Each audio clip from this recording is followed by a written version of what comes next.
Asante sana Christine, nashukuru idara hii ya Citizen kwa kunialika nije niongee na Wakenya na pia kwa kuangazia mambo ya saratani. Na nashukuru kwa sababu naona umeleta mtaalamu wangu, my senior advisor Dr. Meli, ambaye ndiye Chief Executive Officer wa National Cancer Institute, na hii ndio mbinu moja yao ya kuweza kuwajulisha Wakenya na pia watu wengine kwa ujumla juu ya hali ya ugonjwa wa saratani. Na vile umesema, na niliingia daktari pia akiongea, ugonjwa wa saratani ili tukaweze kuangamiza kwenye nchi ni kuhakikisha ya kwamba tunaweza ugundua mapema, kufanya screening ya mapema ili ukaweza kudulika. Wao umesema vilivyo ya kwamba wagonjwa wengi wanajulikana wakiwa wako kwenye stage 4.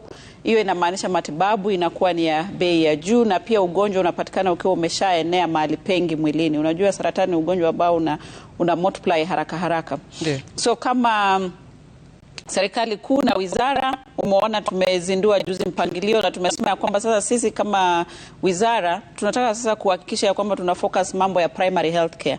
Ya kwamba tuwe sasa, muda mwingi ambao umepita tumekuwa tukishughulikia mambo ya matibabu ya kihali ya juu, na ili hali ugonjwa mwingi tunaweza kuzuia tuki concentrate na primary health care. So kama wizara sasa tumefocus, na ndio